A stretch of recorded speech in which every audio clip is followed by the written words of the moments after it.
चलिए शक्ति रानी, चलिए हो जाएगा। शक्ति रानी जी आप अपना शुरू कीजिए। माननीय अध्यक्ष महोदय, आपका बहुत बहुत धन्यवाद, आपने मुझे सदन में बोलने का मौका दिया।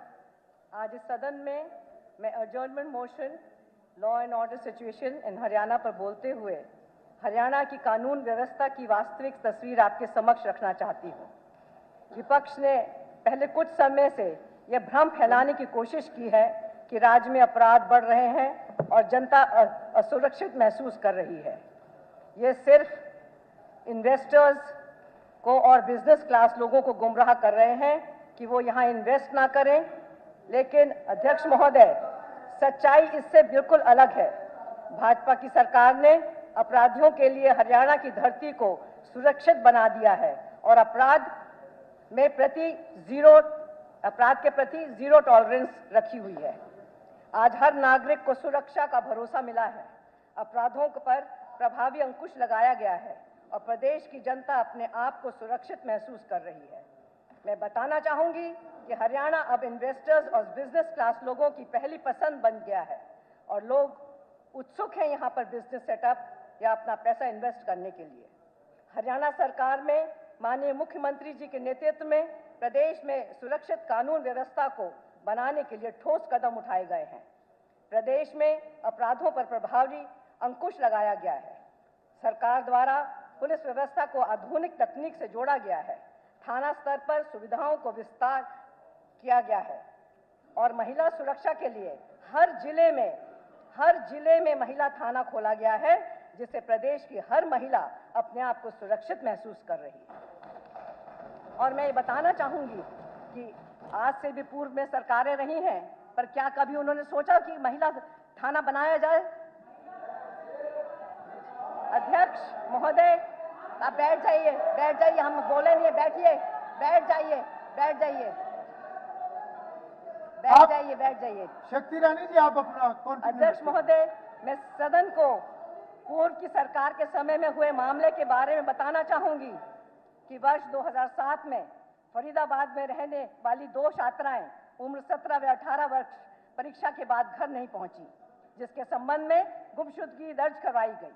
बाद में ये बात सामने आई कि कुछ युवकों द्वारा इन बेटियों का अपहरण किया गया है, सुनसान स्थान पर ले जाकर सामूहिक बलात्कार किया गया और बाद में इनका गला घोंटकर निर्मम हत्या कर शव को छुपा दिया गया।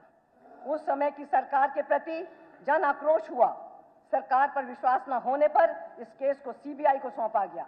यह प्रकरण फरीदाबाद डबल मर्डर एवं गैंग रेप केस के नाम से चर्चित हुआ था। उस समय में व्यापक विरोध प्रदर्शन भी हुए। अदालत ने इस मामले में दोषियों को आजीवन कारावास की सजा भी सुनाई। अध्यक्ष महोदय, यह प्रकरण उस समय की कानून व्यवस्था की रवैया के बारे में चीख कर हालात बयान करता है। ऐसे ही फरीदाबाद में 19 जुलाई 2012 इंदिरा कॉलोनी सेक्टर 21 का एक अन्य दिल दहला देने वाली घटना घटी। 30 वर्षीय किरण सिन्हा अपने 4 वर्षीय बेटे राज के साथ कार में अकेली थी जब अन्य बच्चे ट्यूशन पर गए हुए थे। ये इसी दौरान कुछ अपराधियों ने किरण की हत्या कर दी और उसके बेटे को अगवा कर लिया। अपराधियों ने फिरौती के रूप में 50 लाख रुपए की मांग की और इसी तरह से एक पृथला कांड भी है। आप सुनिए, प्लीज सुन लीजिए, सुनिए। आप जब बोल रहे थे कल कोई नहीं बोला। पृथला कांड एक अन्य दुखद घटना दिसंबर 2007 के मध्य हुई, जब 2 सगी बहनों का शव 18 दिसंबर 2007 को पृथला तत्कालीन फरीदाबाद में वल्लभगढ़ और आशापट्टी रेलवे स्टेशन के ट्रैक पर मिले। ये बहनें अग्रवाल डिग्री कॉलेज वल्लभगढ़ की छात्राएं थीं। 17 दिसंबर 2007 को दोनों कॉलेज से घर नहीं लौटी, जिसके बाद उनके पिता ने उसी शाम वल्लभगढ़ थाने में गुमशुदगी की रिपोर्ट दर्ज कराई। अगले दिन रेलवे अधिकारियों ने पुलिस को ट्रैक पर मिले शवों की सूचना दी, जिन्हें परिजनों ने लापता हुई दोनों बहनों के रूप में पहचाना। जनवरी 2008 में बढ़ती जन आक्रोश और राजनीतिक हस्तक्षेप के आरोपों के बीच हरियाणा सरकार ने यह मामला केंद्रीय जांच ब्यूरो को सौंप दिया। उस समय 52 खापों पंचायतों ने आरोप लगाया था कि कुछ कांग्रेसी सांसद और मंत्री आरोपियों को बचाने का प्रयास कर रहे हैं। इस दबाव में के बाद मुख्यमंत्री जी ने और एक केंद्रीय राज्य मंत्री ने सीबीआई जांच को मंजूरी दी। इससे ये पता चलता है कि उस समय महिलाएं कितनी असुरक्षित थी और उस समय की सरकार ने क्यों नहीं कभी महिला थाना खोलने की बात सोची जिससे हमारी महिलाएं सुरक्षित हों। 2025 के ताजा आंकड़े अध्यक्ष महोदय, अब मैं सदन में 2025 के जुलाई माह तक की स्थिति बताना चाहूंगी। 24 की तुलना में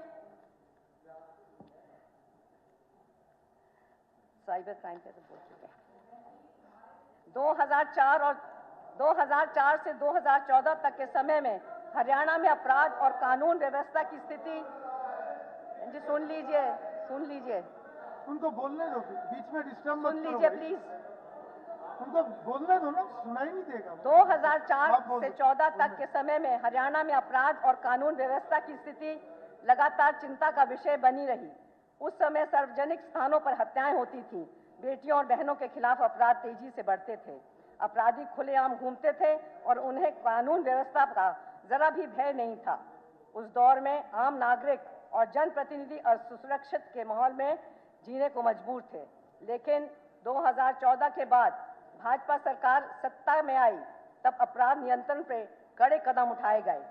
संगठित अपराधों पर नकेल कसी गई। बेटियों की सुरक्षा के लिए दुर्गा शक्ति रैपिड एक्शन फोर्स, महिला हेल्पलाइन 1091 और पुलिस पब्लिक डायलॉग कार्यक्रम जैसी योजनाएं लागू की गई। देखिए, प्लीज बैठ जाइए और सुन लीजिए। आप जब बोल रहे थे मैंने बिल्कुल किसी ने कुछ नहीं कहा।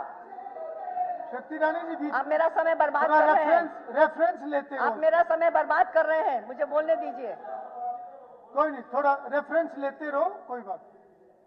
पुलिस पब्लिक डायलॉग कार्यक्रम जैसी योजनाएं लागू की गई। आधुनिक तकनीक और उपयोग कर अपराधियों की ट्रेनिंग और मॉनिटरिंग की गई। 2024-25 में आकर स्थिति यह है कि आज हरियाणा की कानून व्यवस्था मजबूत है।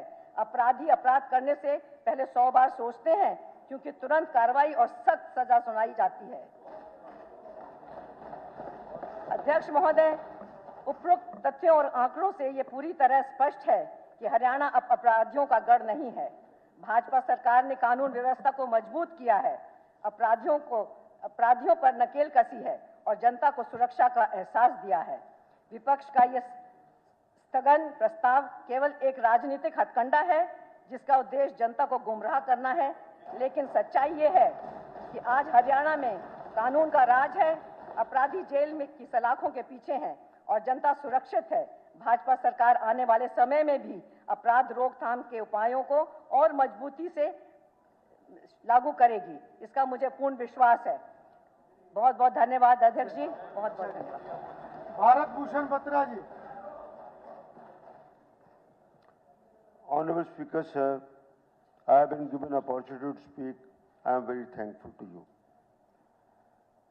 लगता है कि